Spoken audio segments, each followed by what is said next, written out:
Kasi nung regional meet namin, na-injury po ako nung 200-meter hits namin. Kaya hindi ako nakapag-training ng almost 2 weeks. Pero I'm so grateful pa rin na binigyan ako ni Lord ng medal kahit bronze. Okay na ako niyan.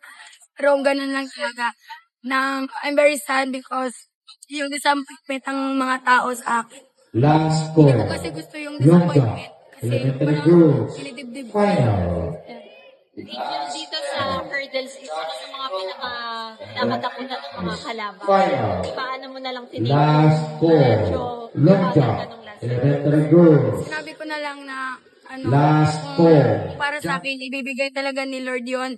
May paraan yun na bibigay talaga nun. Pero pag hindi, okay lang naman sa akin kasi, di ba, hindi naman sa lahat ng bagay sa'yo lang lahat. Pero gano'ng kabigat sa pakiramdam? Sobrang bigat. So, like, hindi ko po ma-explain.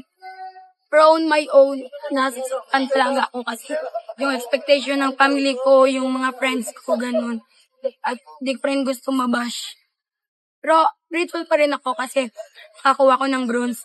Yung ibang atleta nga, inaangad lang yun. Pero ako, binigyan ako ni Lord ng opportunity magka-medal. So, leading into this sa hurdles, may iniinda ka na or clear ka ba?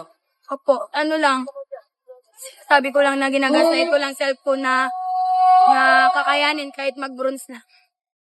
Anong gaano ka sakit nung yung physically, gaano ka sakit yung after ng 10 out of 10 talaga, sir. Kasi nung sa province pa lang namin, nagtitirapi na po ako. Nag-stop lang kasi pumunta na po kami dito pa ng palarong pambansa. Kaya gano'n, nag-stop siya. Pero nung tiniterapi siya, yung pain niya, nagre-reduce ba? Pero ngayon, hindi na siya tiniterapi eh. Kaya siguro, nagbalik na naman ulit. Palaro mo. 4 po. So, last muna. Ano yung mga achievements mo ng mga nakaraan? 3-peat po ako medalist. Since Marikina, Cebu at Ilocos. Sa hurdles. Yes po. 3 feet, Tapos ngayon, 4 feet sana. 4-peat sana.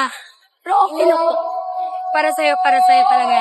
At alam ko naman sa sarili ko, binigay ko best ko. Wala naman akong nire-regret. pero yung pagkabalik mo, syempre, nasubaybayan ka din yung mga takbo mo ng mga nakaraan. Iba sa pakiramdam. Kwento mo lang sa amin yung pagka-cross mo na ng finish line. Tanggap mo na yung resulta. Okay ba?